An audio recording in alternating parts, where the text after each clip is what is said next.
bought these knocker wrenches. They were $30 for the pair. I don't know if you guys have ever used them, but they're really, really handy. And I bought these.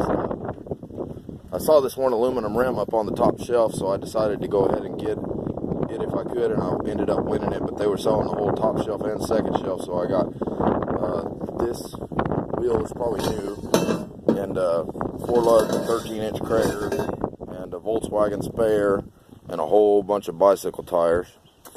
But the good score on the tires that I got there was I ended up having I think I averaged it up. I think I had $20 a tire in these, and they're old, but they're brand new Bias Ply 15-inch tires.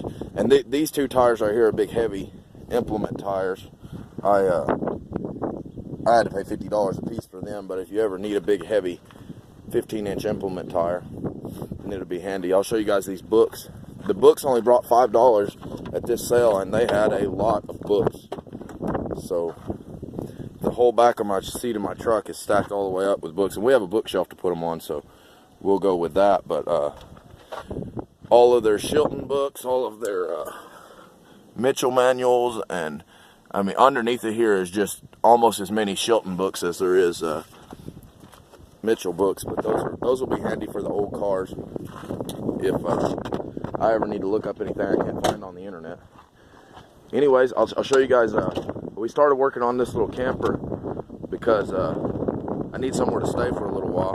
The front door, we're still got to put a piece of sheet aluminum on the front door because it blew around. But we've been working on the inside and getting it ready so that I can have my area in here. And it's a lot warmer in here than it is in the house without insulation. But you can see things were kind of shady in here, so we just kind of went in and patched it up, and we're going to paint it up. And like I said, it's just a temporary shelter, but I don't had to put a new fixture in the sink. Everything, of course, all the old water damage from the campers and stuff. Had to redo a lot of the electrical that was pretty suspect looking, and plumb it. But anyways, my washing machine is going to sit right here. My dryer is going to sit right there. The refrigerator is going to sit right there. I'm not sure where I'm going to put my stove at yet, but I took and put in this big unit because I just don't do tiny house living. But anyways, I had to put a new fixture on this sink, and we'll put the toilet right here. You see where the line is. It'll be kind of crowded, but I mean, it's a camper. They're always crowded, but it'll be a full-size flush and water toilet. Anyways, we got one window up here we got to replace. It's broken. Like I said, a lot of painting, a lot more cleaning. We put I put a 30-gallon normal hot water heater in here because, like I said, I don't do campers. But everything should be pretty well functional as a little house-like thing to live in. And what we're planning to do is just we'll go over and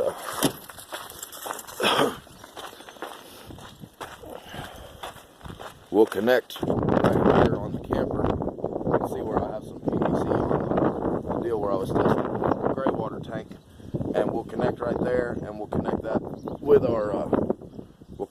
our other with our crapper that we're going to put in there. See, I got some stuff laid out here already, and we will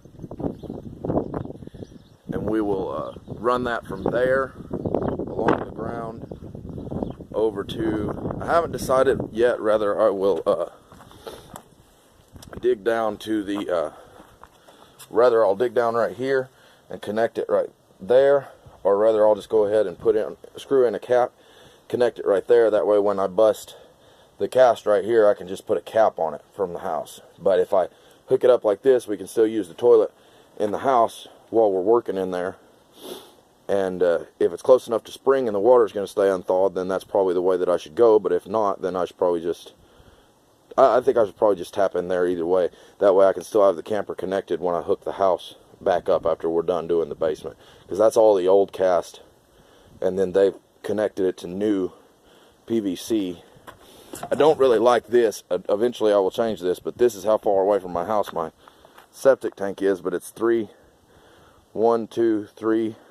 holes here, and then I think there's another big tank in the ground right here. So the septic tank is right on top of the house, but the well is another 100 or 150 feet over that way, so shouldn't be a problem with that. I just don't like the septic tank so close to the house, but the septic tank drains like a boss. I mean, we've had to leave the water running all winter to keep it from overflowing, or to keep it from freezing up, and it's never froze up.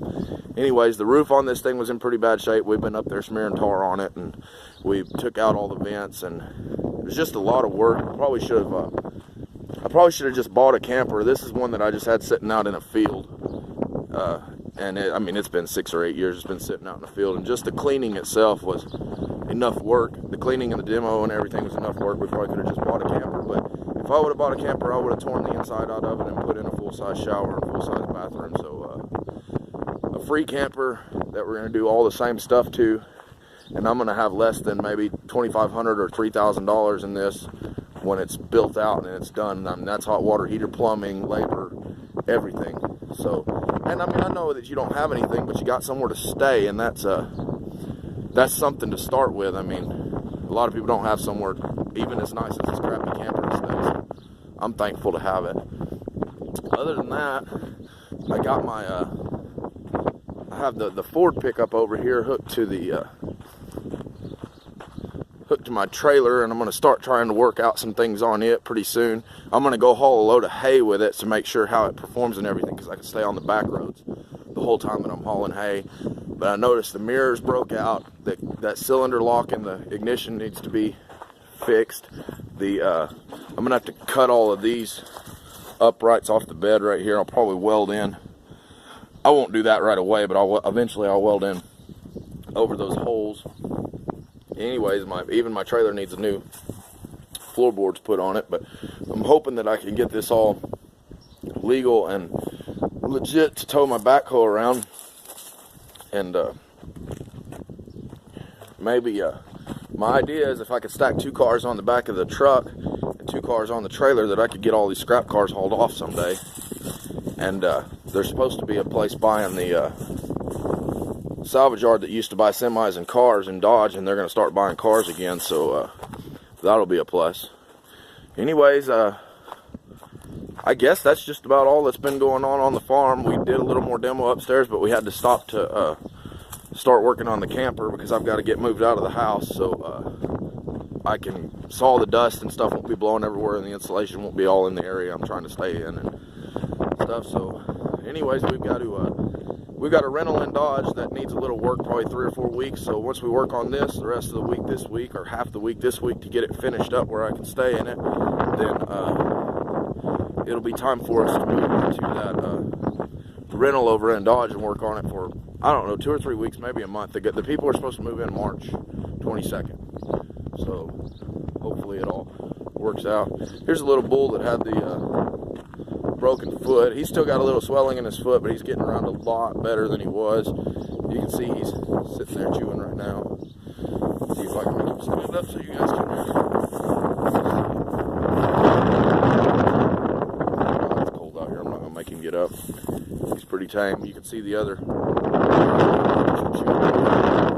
Anyways, that's pretty much what's going on the farm. We appreciate y'all.